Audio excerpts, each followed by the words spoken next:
And joining us now, we're pleased to see that North Carolina Democratic Governor Roy Cooper is with us, who took himself out of contention for the vice presidency last Monday night. He's also a member of the National Advisory Board for the Harris campaign. And Governor, welcome.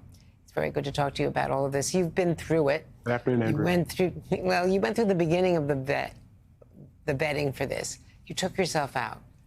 And I'm going to get into the politics in a second. I do want to ask you, as the governor of North Carolina, you could be in the path of a direct hit from Tropical Storm Debby, which is causing catastrophic flooding in the southeast. One path has its remnants aimed at your state. How are you and your neighboring governors preparing for that possibility? Well, first, we're offering assistance to our southern neighbors if they need it. And as long as we don't need it in North Carolina, we expect some flooding to occur in our southeastern counties. I'm in constant touch with our emergency management officials. I think we've got one of the best teams in the country. We're going to be on high alert here. The problem is rain and flooding from it. I don't think this will be a big wind event for North Carolina, but we're going to be on the ready.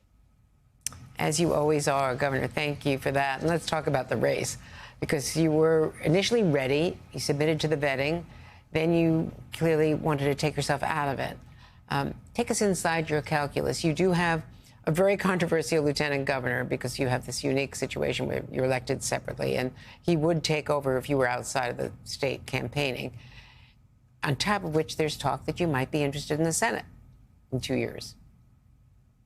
Well, first, Andrea, I told the Harris campaign early on that I did not want to go through the vetting process because it wasn't the right time for me or my state. So I never did get into the vetting process. One of the concerns is our lieutenant governor, who is the most extreme right-wing statewide candidate in the country. I'll match him up against anybody. We have one of these provisions that a number of states have in our Constitution. It goes back to the horse and buggy days, saying that the lieutenant governor, who is separately elected, by the way, becomes governor when the governor leaves the state. We don't believe that that is true now. It hasn't been litigated in our courts. Litigation in other states has found that with modern technology, that shouldn't have to be the case. But the real concern is, like he has done in the past, is that he would call a big press conference, claim he's acting governor, try to do something.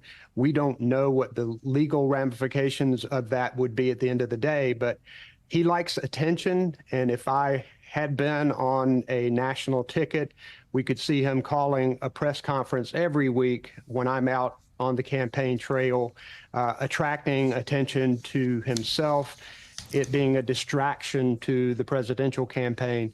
And that was certainly part of my analysis to tell them early on that I did not want to go through the vetting process. The other thing is that she has a wealth of talent from which to choose.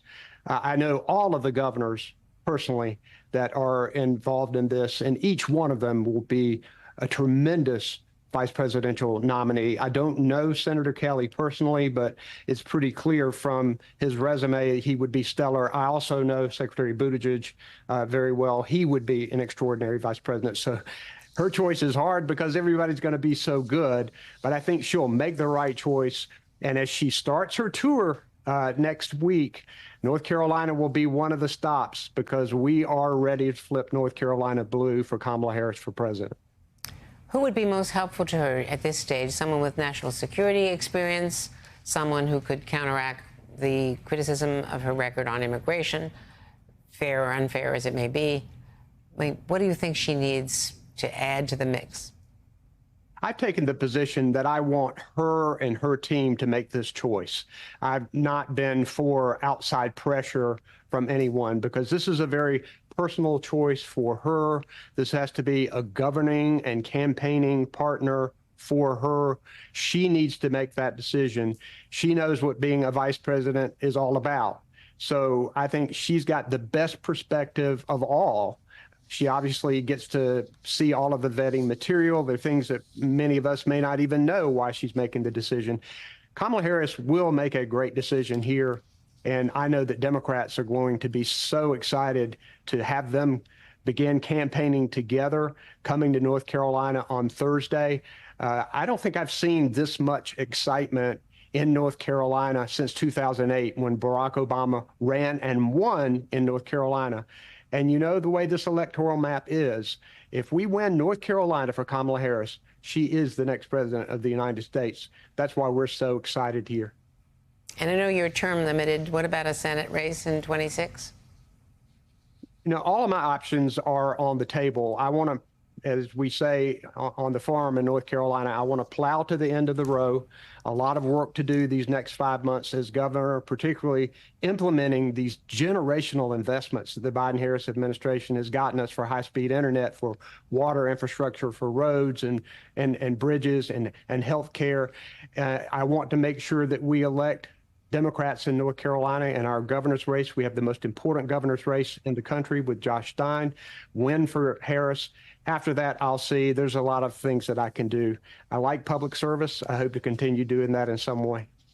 Well, we sure hope you come back and visit us. Thank you very much, Governor Roy Cooper. Appreciate it. Thanks, Andrea.